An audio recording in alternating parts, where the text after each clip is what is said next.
Salvador. Ketika mayat Salvador diseret sepanjang jalan berdebu di kota yang kering dan gersang itu, angin bertiup kencang menerbangkan pasir dari gurun sehingga orang-orang di jalanan menekan topi tikarnya dalam-dalam supaya pasir tidak mengotori rambutnya. Ketika kepala mereka menunduk karena angin kencang berpasir itu, mereka melihat mayat Salvador yang diseret seekor kuda.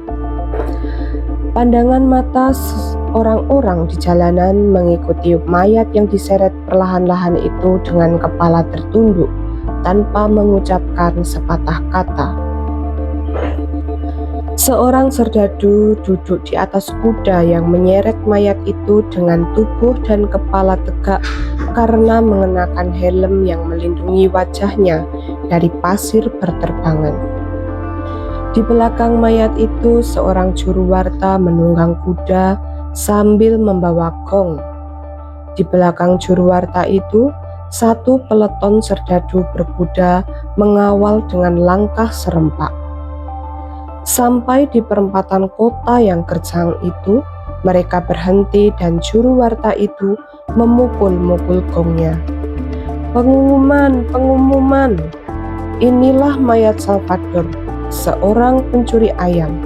Ia telah dihukum tembak sampai mati dan mayatnya akan digantung di gerbang kota sebagai peringatan bagi mereka yang berani membangkang. Angin masih bertiup kencang, sehingga suara teriakan juru warta itu hanya lamat-lamat kedengaran.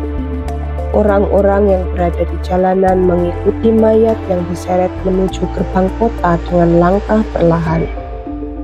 Mereka biarkan para serdadu menggantung mayat Salvador di atas gerbang kota yang dulu dibangun para penjajah.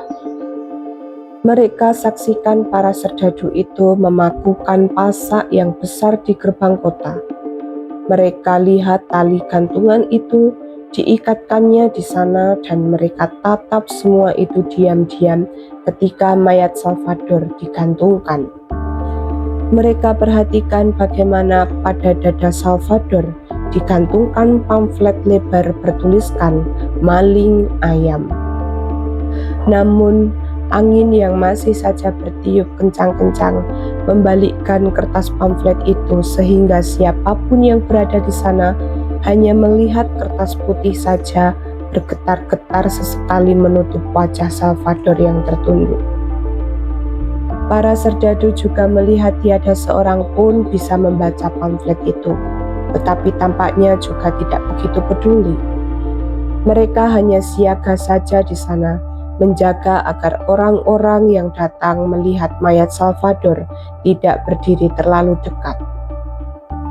Meskipun angin bertiup semakin kencang, menerbangkan pasir dari gurun, makin banyak saja orang-orang yang mendekat ke gerbang kota untuk menyaksikan mayat Salvador yang tergantung dan bergoyang-goyang karena angin sungguh-sungguh begitu kencang. Orang-orang menatap wajah Salvador sambil memegangi topi tikar pandan dan merapatkan kerudungnya dengan pandangan yang sukar ditebak menunjukkan perasaan macam apa. Wajah Salvador yang berewokan itu penuh dengan pasir sehingga menjadi kelabu. Masih terlihat darah di bibirnya yang tebal dan pasir menempel pada bekas-bekas luka di wajahnya. Banyak di antara orang-orang yang datang itu belum pernah sekalipun melihat wajah Salvador secara langsung. Mereka hanya mengenal wajah Salvador dari selebaran gelap yang selalu menganjur-anjurkan pemberontakan yang selalu mereka terima entah dari mana, karena selalu seperti tiba-tiba saja ada di dalam rumah mereka, diselipkan lewat celah di bawah pintu. Mereka juga mengenal wajah Salvador dari poster-poster yang disebarkan ke segenap penjuru kota. Pada poster itu terdapat lukisan wajah Salvador dengan tulisan "Dicari Salvador, maling ayam, hidup atau mati, hadiah $5.000." Sekarang mereka telah menangkapnya, bisik seseorang kepada seseorang di sebelahnya. Seseorang di sebelahnya itu tidak menjawab, bahkan juga tidak menoleh. Hanya pandangan matanya menjadi tajam menatap wajah Salvador, lantas ditatapnya pula para serdadu itu tajam-tajam. Para serdadu itu menjaga dengan sikap siaga, tapi juga cukup santai karena tampak mulut mereka mengunyah permen karet terus-menerus.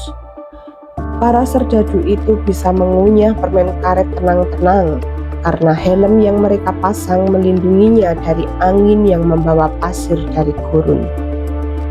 Itulah pasir yang berasal dari batu-batu besar di sebuah tempat entah di mana pada masa lalu.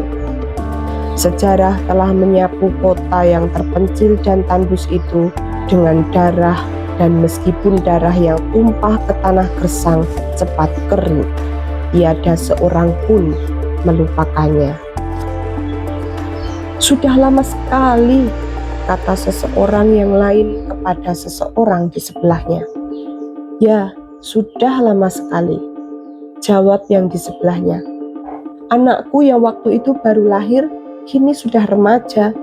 Begitu sulitkah menangkap seorang maling ayam? Maksudku bukan Salvador. Siapa?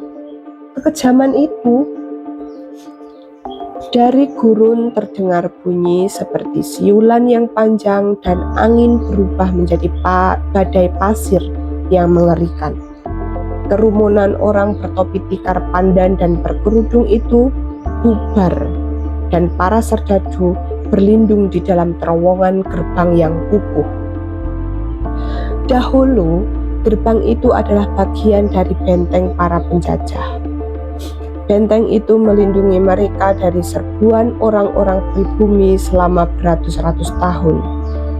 Kini benteng itu menjadi puing yang berserakan karena benteng sekukuh apapun memang tiada gunanya dalam peperangan tanpa pertempuran. Tinggal kini pintu gerbang itu tempat para serdadu menggantung maling-maling ayam. Warisan sejarah yang menjadi lambang betapa penjajahan masih selalu berulang. Langit yang kelabu telah menjadi gelap. Badai pasir menggoyang lentera yang mematikan cahaya sehingga kota itu semakin muram di beluk malam yang betul-betul kelam. Di dalam setiap rumah yang nyaris tanpa perabotan, orang-orang menyantap makan malamnya perlahan-lahan. Mereka mencelupkan roti-roti kering ke dalam sop yang hambar dan memasukkannya ke dalam mulut mereka tanpa kata-kata. Setiap orang dalam setiap rumah mengunyah makan malamnya tanpa bicara, sehingga seluruh kota tenggelam dalam kesunyian. Hanya sesekali terdengar bunyi senapan di kokang. Seusai makan malam, seluruh isi kota keluar rumahnya membentuk sebuah iring-iringan yang panjang di jalanan menuju ke gereja. Badai pasir masih menyapu kota dengan tiupan yang kencang, tapi orang-orang yang barangkali saja berduka itu tetap saja berjalan dengan gelap ke gereja, dengan langkah terseret dan kepala tertunduk dalam-dalam. Mayat Salvador terus-menerus bergoyang, rambutnya yang berombak penuh debu dan pasir. Darah yang tadinya masih menetes dari lubang peluru di dada kirinya sehingga membasahi baju lorengnya sudah mengering sama sekali. Para serdadu membuka makanan kaleng dengan pisau komando. Seorang serdadu mengunyah makanan kaleng itu sambil menatap mayat Salvador. Kenapa ia tidak menyerah dari dulu? Katanya. Sebetulnya ia bisa hidup enak dan tidak usah mati ditembak. Hei, awas, kata yang lain. Kau mulai memandangnya sebagai pahlawan. Aku tidak bilang ia pahlawan. Aku hanya bilang ia memilih jadi maling ayam ketimbang hidup nyaman. Sudahlah, tutup mulutmu kalau ingin tetap dapat makan. Jangan biarkan pikiran dan otakmu berkeliaran. Jadi, maksudnya aku tidak boleh berpikir. Serdadu yang ditanya itu baru akan menjawab ketika di antara desau angin yang masih saja menerbangkan pasir menyapu kota, terdengar nyanyian perkabungan dari gereja. Antara paduan suara dan suara tunggal, sayup-sayup merambati langit. Requiem aeternam dona eis Domine, et lux perpetua luceatis, in memoria aeterna edit justus, ab auditione mala non timet. Serdadu itu masih akan mengucapkan sesuatu ketika mendadak terdengar ledakan dan ia tiba-tiba tersedak memuntahkan makanan bercampur darah. Malam sudah larut ketika angin berhenti. Masih ada lilin menyala di altar gereja. Tapi orang-orang sudah pulang. Mereka sudah pulang dan tidur dengan harapan yang sangat tipis bahwa masa depan akan selalu lebih baik. Penderitaan begitulah, seringkali memberikan segi-segi kenikmatannya sendiri. Rembulan muncul menerangi gurun pasir dan atap-atap papan serta trotoar kayu yang berpasir. Menjelang fajar, seorang pengembara tiba di gerbang kota itu menunggangi seekor keledai. Ia melihat mayat-mayat serdadu bergeletakan, helmnya menggelinding, dan komandan mereka digantung di gerbang kota itu. Di leher komandan itu tergantung pamflet bertuliskan, "Maling ayam." Di tembok gerbang kota, ia membaca kata-kata yang ditulis dengan darah dan masih basah dan mengalir ke bawah. "Ku ambil jenazah Salvador, pemimpin kami yang berani. Aku, Carlos Santana, kini memimpin perjuangan." Pengembara itu membalikkan keledainya, berjalan menjauh, tidak jadi memasuki kota. Ia berkata kepada keledainya, "Kita pergi saja, Brur, aku tidak mau terlibat." Keledai itu pun mengangguk-angguk membenarkan. Jakarta, 1 Januari 1993. Catatan dari Misa Requiem dalam bahasa Latin, sebuah lagu Gregorian untuk arwah. Ya Tuhan, berilah mereka istirahat yang kekal dan sinarilah mereka dengan cahaya abadi. Orang benar akan diingat selama-lamanya, ia tidak takut kepada kabar celaka. Sumber kaset Requiem dari Pusat Milik Liturgi, Yogyakarta.